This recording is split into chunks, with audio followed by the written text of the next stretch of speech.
when something goes on where I think, where someone has hurt me, I do know that it's all internal and that I can actually deal with it. I don't need that person to change in any way whatsoever, that I can look at what's going on internally and give myself freedom or peace.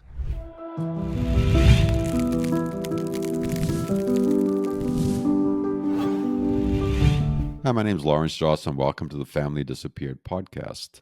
Today we have John on the show, and he is talking about Byron Katie's The Work, which is a phenomenal framework to work through some limiting beliefs. And this is part two. So if you haven't listened to part one, I really suggest going back and listening to part one, because it might be a little bit more difficult with this subject matter to jump directly into part two. And these particular episodes are a different modality to be able to work with trauma, stress, emotional pain, and other things like that. And we have a bunch of episodes in the can if you're looking for stuff specific around attorneys, therapists, panels of parents wanting to understand other people's experiences. So there's a lot of choices. And the show is super great, and I really appreciate John. And it's really interesting thinking about all the things in my life that I thought were true and all these limiting beliefs that created so much pain and that have changed. I heard someone share at a meeting early on that time takes time. And it took me a lot of time to see some of these thoughts change. And as I started to work with modalities like the work, now I get to those changes and those opportunities and the understanding that my thoughts aren't real a lot of times, and they're just framed in such a way that actually create more harm to myself and to everyone I'm around, because I get stuck in them sometimes. So the work is transformational. And that's a lot of words to start the show. Great resources in the show notes. We have a free 12-step program, Parental Alienation Anonymous. Wonderful community, wonderful place to do some of the work. Not the specific work, but the work you do in the 12-step framework leads directly and folds into this kind of stuff. And yeah, I think that's enough out of me. Just reminding you, familydisappeared@gmail.com. You can always email me with any questions, insights. Please like, share, talk about this, comment, let us know what's good, bad, or indifferent. And with that, let's jump into the show. I've done the work with several different people, and the really neat thing about trying the work or having conversations even with different people is every time you do it, it's a little bit different. So my recommendation, if this resonates with you, is try having conversation or reading these questions with multiple different people. See where the conversations go, see what kind of relief you get. And there's a bunch of videos and stuff online around the work, and we will hopefully be able to put some links in the show notes so you can actually see some other people running through this. And it must probably give you a little bit more information and a little bit better way to track some of the stuff we're discussing, because it does get a little bit dense and super interesting too. Let's see what happens, and let's jump into the show. Enough out of me. So, my grandkids will never know who I am. Is it true? I don't know enough information to know it's not true, but feeling it in my body and while talking to my middle daughter, it's definitely a thought that I have, but no, it's not true. I don't have enough information to tell you that it's 100% true. And in that situation, you're on the Zoom call. How do you react? What happens internally when you believe this thought? My grandchildren will never know who I am. I feel sadness. I feel definitely some tension and some holding in my body. And I also think that I will never know who they are. Like they're just a picture that I've seen a couple times. And yeah, I think like they're not real is what happens as part of the conversation for me.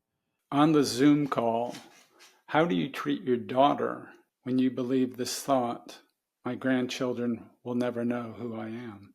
I don't think I treat her any differently because I've been dealing with it for so long, and I have to compartmentalize it because I still want to have this conversation with my daughter because it only happens every 6 years. So I don't think outwardly I treat her any differently, I think.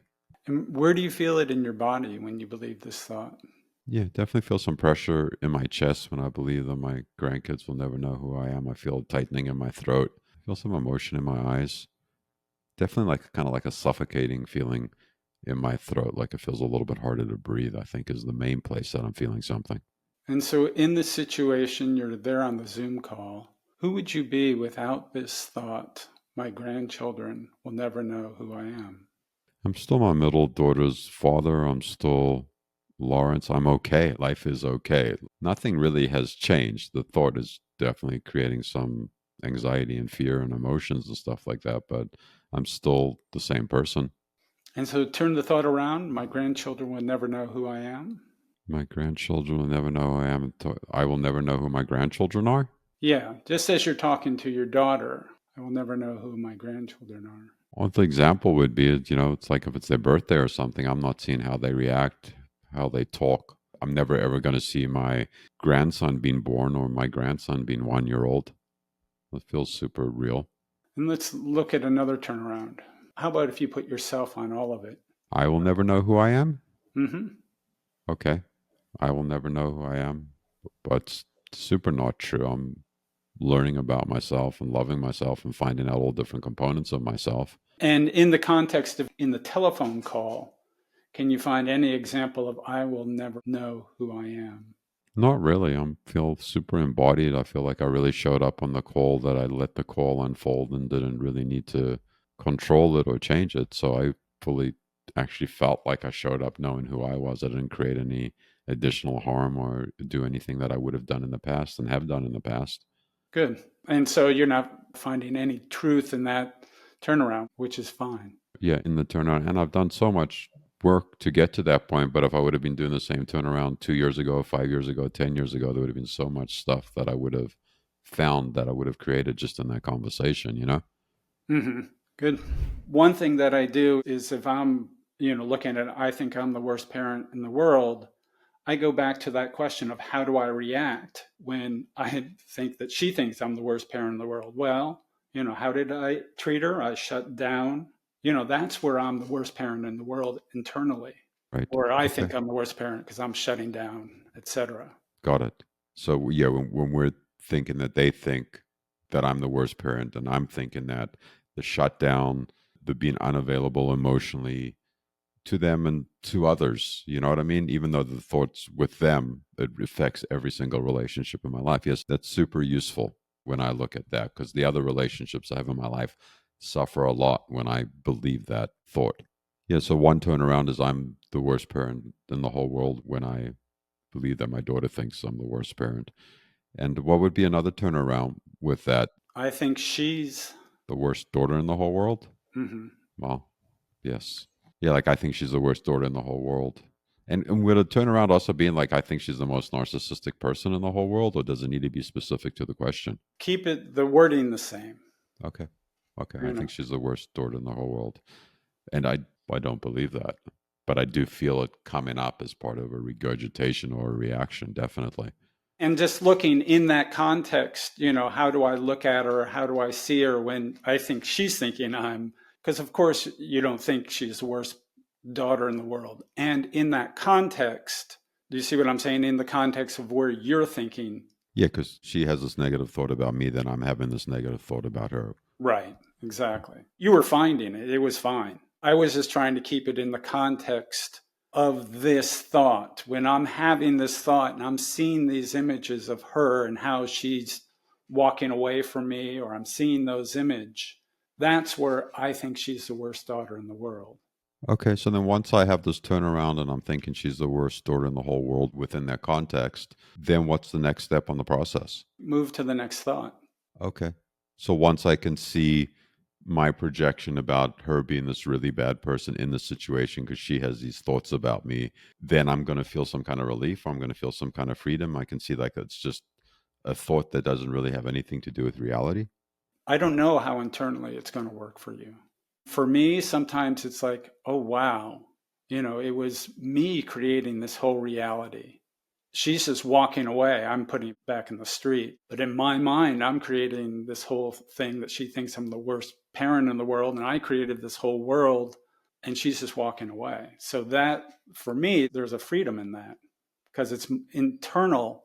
It's not her. Right. So she's working away. She's having a boundary. She's just moving on with her day. And I'm going on with all these thoughts and projections. I'm the worst parent in the whole world. And as I work through this, I get to see that, oh, this is just my inner ecosystem. I'm creating this. I'm creating this pain and suffering for myself. And as I work through the process, it gives me some space and some relief from this particular limiting thought, right? Exactly. This doesn't seem like it's linear. Like sometimes I can work with the thought and I can find some relief, and then that thought comes back again in the same exact way or in a different form. And then I just go back to the worksheet and continue to work with it. Hmm. Or write a new worksheet. I mean, I've done 100 worksheets at least on my former wife. And what it does for me personally, and the reason why I keep going back to it, is it brings me back to the possibility of now. Because if I'm in my mind thinking about how she wronged me, how she dumped me, how she rejected me, I'm back in that past life and I'm internally jumping into a future life where no one's ever going to love me. And when I do the work, I come back to, oh, I'm right here. This is the moment. What's life got to offer me? Life is this amazing thing that right now is full of immense possibility. And without my brain jumping in the past or the future, I have the possibility. I'm open. Right. And if we just stay with like your thought, hey, my wife rejected me, my wife left me, my partner left me, whatever it is, and I'm guessing like I'm unlovable. No one's ever going to love me again. I'm always going to be alone. I would think those are some thoughts that would come up with that. And then like the turnaround is, oh, I love myself. Well, again, I would invite you not to do those thoughts on myself. I'm unlovable. What I would do, however, is my wife leaving me means I'm unlovable. Huh. So my wife leaving me means I'm unlovable. Do you come back to the place like, oh, I am lovable? But that's still making it about yourself. Or when my wife leaves me, I am lovable. I don't understand that transition. For me, if I can ground myself in a moment, then it's a lot easier for me to look at how I react, how I look at her. If I can go to a moment where she rejected me, I mean, I can remember a time we were in therapy and the therapist asked her, if two people work on their stuff together, it's amazing what can happen. And he asked her, are you willing to work on your stuff with him? And she said, no. And so at that moment, it was clear things were done, in my mind at least. And for me to go back to there, that she rejected me right then and there, I can see how I collapsed. I can see how I looked at her and how I looked at myself. If I can go back to that moment, after asking the questions, how I react and, who would I be without it, I can see, oh, she didn't reject me. She was just saying, I can't do this. It's just, it wasn't about me. So you were able to see that it wasn't a personal attack on you. She was just at capacity, and that's where she was in her life, and that's the best that she could do. And that's really her. Exactly. Yeah, that was her acting on her own behalf, and it didn't have anything to do with you. Right. So you said, you'd have these thoughts that I'm not lovable, which certainly I have had a lot of times. So for me to go back to that moment and to say her rejecting me means I'm not lovable, it helps me have enough distance to question it without getting involved in my little ego trying to make myself lovable. Or it just, does that make sense? I don't know if I'm explaining it well enough. It makes sense. I think it's a little bit hard to grasp for people that are just listening. It's a little bit complicated. So, what can we offer folks that are listening? Because we're trying to do the interview and we're going in some different directions, and some of it might be digestible and some of it might be confusing. But is there stuff on, you said thework.com? Is that what you said the website Yeah, was? thework.com. Are there videos out there? Are there recordings of people doing the work? Where do people find that kind of stuff so they can really understand what's happening and be able to most probably track it in a little bit more concise way? On the work, there are also videos. I mean, if you go to YouTube, if you search for Byron Katie, you'll find tons of videos. Okay. I think that'll be useful. And in your personal life, like you've been doing this, you said for 27 or 28 years, like what have been the rewards that you can actually track in your life that you relate back to doing this kind of work? I see my former wife quite a bit because of our son. We have a grown son, and she can still trigger me. And I have found in doing the work that I can find that love for her that I've always had. And the peace of still knowing that love for a person after all of, what we've gone through is priceless. And I don't think I would have found that without the work. And certainly, there are times where she comes and again, my buttons are pushed and I need to look at it again. The other thing I love about the work is agency. When something goes on where I think, where someone has hurt me, I do know that it's all internal and that I can actually deal with it. I don't need that person to change in any way whatsoever, that I can look at what's going on internally and give myself freedom or peace. Well, that's a super profound statement that you don't need them to change or be any kind of different. And the suffering that you are feeling or perceiving before you do the work changes because, as you're saying, you have agency to actually take care of yourself, to show up for yourself, to work with whatever those limiting beliefs are. And as you're working through them, like you come back to some kind of homeostasis that you couldn't necessarily find in a different way at that particular time, correct? Right. It's not like every time, everything's roses. There are times where I'll do the work and I'll go, and then later things shift. It's how I react when someone cuts me off while I'm driving. Suddenly it's like, oh, I'm not taking the world personally. They're not doing it to me. I am doing it to me in how my mind is thinking. Mm. Well, that's super cool. It's a wonderful tool for the community, and we're going to put all this information and links in the show notes. And we'll see if we can find some videos on YouTube to actually put the links in the show notes as well, so people can actually see the process live in motion, be able to track. And maybe that would be really useful if someone's actually working on a worksheet by themselves. Is that what you'd suggest? Certainly. When my son was young, I would give him the 4 questions and ask him to ask me the 4 questions. And, that's all I needed. Of course, there are people who have experience in the work and there are connections you can get through thework.com. And Katie's written books. She's got a wonderful book called Loving What Is, which is a great introduction into the work. I love that it's as simple as you can ask a friend or a relative or the stranger to read you the questions and you're able to write, work with it. Yeah, I love that it's an empowerment model and it doesn't necessarily have a fee associated with it, that everyone can work on this for free if they choose. That is super cool. And we are getting to the end of the interview, John. Is there anything else you'd like to say about the work, how it's changed your life, or what you would just like to share, or a nugget or two that we haven't touched on so far?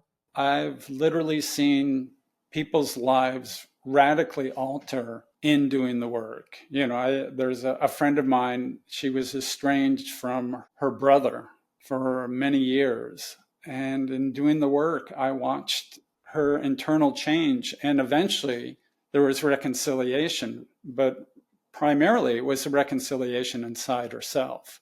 And it happened to manifest outwardly eventually as well. But it was the internal manifestation that was radical. Mm. And I've seen people do that with their body. I've seen people do it with relationships, with people dying.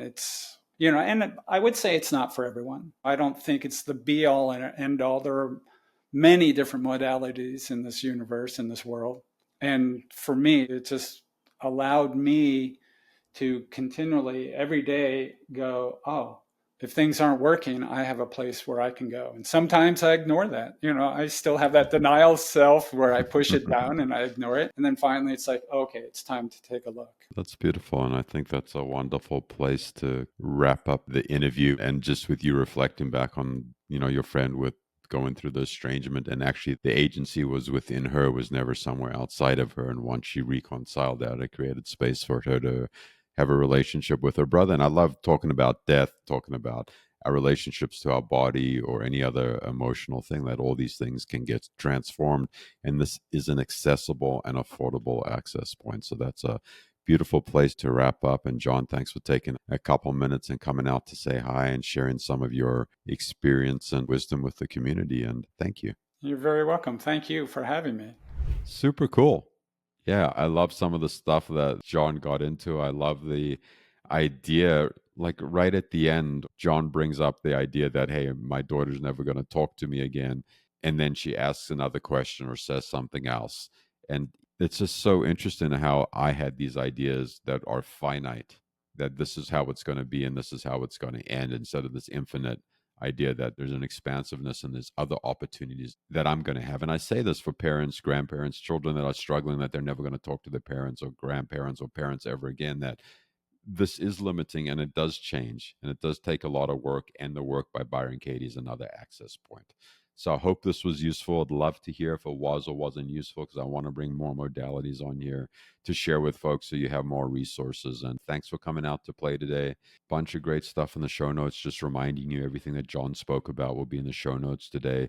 And we have other great resources in there. We're also a 501c3 nonprofit. Would love to have your support in continuing to bring all this programming to you for free. And thanks for coming out to play today. And in case no one's told you yet today, I love you. I love you. And yeah, I'm super curious if the show translates. And with that, I will see you around the neighborhood. Peace.